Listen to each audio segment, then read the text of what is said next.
Hey there. So the whole of yesterday, I just feel God tugging at my heart and talking to me, going, just talk straight, just talk.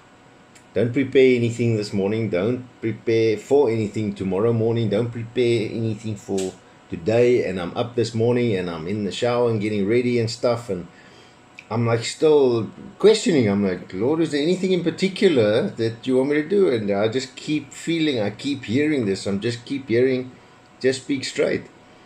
And the straightness comes from what we are doing, and what you believe God has called you to do. He doesn't always call, he never actually calls the qualified in terms of especially speaking and stuff. He qualifies you when he calls you. He gets you ready. He equips you. It puts you in that place. It takes you through the growth process that you are going. And in that, whether you see the errors that you made or not, whether you realize or see the lessons that you're supposed to learn, or whether you learned them or not, you still did because you have that experience. It's like your mind has this way of just, I don't know, it sort of remembers these things. And subconsciously, I think your mind just goes, you know what? He'll get to it later. It'll hit him. I'm just going to store this over here. I'm just going to keep it over here. So it's actually quite fantastic. I mean, I got to be honest with you. I never thought that God's got to go get me to do what I'm doing right now, and I've got no professional training in what I'm doing. I'm just literally trying to be obedient to what God says I need to do. And fortunately, I can talk a lot. So it's as I said recently, it's like God instilled in you the characteristics, the talents, the skills, the stuff that you possess, the stuff that's part of you, that's part of your being, that makes you the whole complete package of you. God's already installed everything in there that you need. We just need to learn how to tap into it. And understand our minds play a vital role in this, and the stuff that happens around us plays a vital role in this. I get this, I understand this. And that's why my prayer for you is that I hope God gets the right people around you to help build you up. People who truly clap for you when you succeed. People who help you get out of that mindset that's breaking you, that's I want to say that's killing you, that's keeping you in that place, it's keeping you anxious, it's keeping you depressed. I really hope God helps you get out of that. You need to break through, my friend. So as I was reading my morning sticky this morning as well, my out of a book that I'm reading for in the mornings these at the moment is that when Moses came off the mountain, these clever, you see, that's why I say us humans are a little bit stupid sometimes, because when he came off the mountain, these silly Israelites who he took out of slavery, a terrible place where it was very harsh, they made a idol for them while Moses was on the mountain going to speak to God. And when he got back, he was this idol, and God was so upset. When God is everywhere, think about it this way. It says God is everywhere. So he watched them already while he was busy with Moses. I feel God was watching them already. He was watching them do this stuff, but he was waiting for his servant to see it. And maybe there's a test of his heart in this. Because when he got down and Moses saw it, God said, I'm going to wipe them out. I'm going to wipe them out. They evil. They're not serving me. They're not doing. Look at the promises. Look at what I'm doing for them. And look at what they are doing.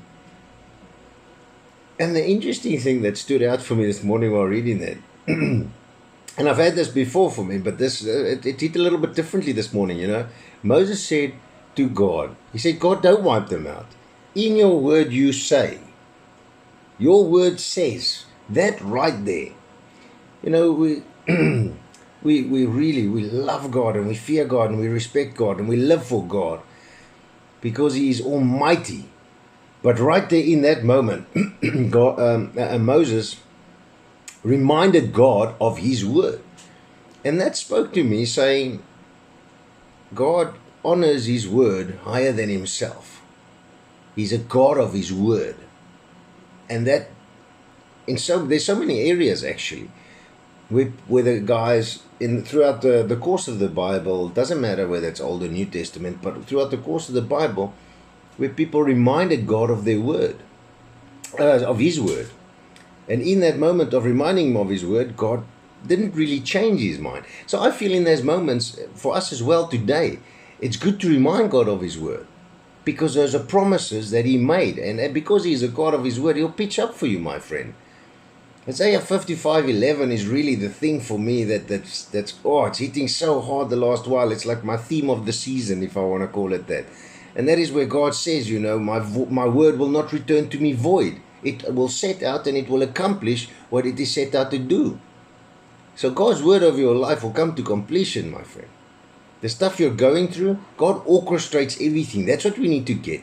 A lot of people sit there and they go, okay, so my whole life is planned out. Yes, God did plan your life out, but, listen to this, but He planned it out hoping that you will make the decisions that He wants you to make.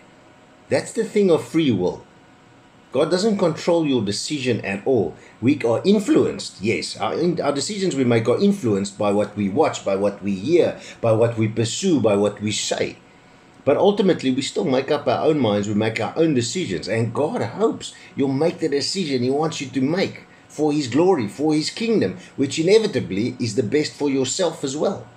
I mean, how can you, amongst the midst of chaos, sit in a place, put on some music, worship a bikkie, praise hard, worship hard, and it doesn't matter what your chaotic situation is, but you're okay in that moment. You feel so good. It's such a nice feeling. It's such a great feeling. And in that moment, how can you, among all that, feel so well, so healthy? How can you feel so awesome in a moment like that and then tell me, God is not in control. God isn't there for you. I hope it breaks you out of that place today. I hope it gets you out to know that you can remind God of His word. Remind Him of His promises. You can stand firm on God's promises. Oh man, I need to say you can remind Him again. And I want you to stand on it. And you need to focus on that. Focus on the increase. Focus on helping yourself. And I know sometimes you're just stuck. You have absolutely no idea what to do. And I'm hoping between yourself, your mind, and the people that God will send you, you manage to break free of that thing that's holding you captive. Because the captivity is a terrible place. It keeps us still. It keeps us stagnant. It makes us fall behind. It stops a lot of the great stuff that we can do in our lives. And it's not your fault. It's not your fault that you got stuck there. It's not your fault that you're in that situation. But it can be better. It can get better. It is possible to get out of it. And I really hope today you do find a spot in a space that you do get out of it.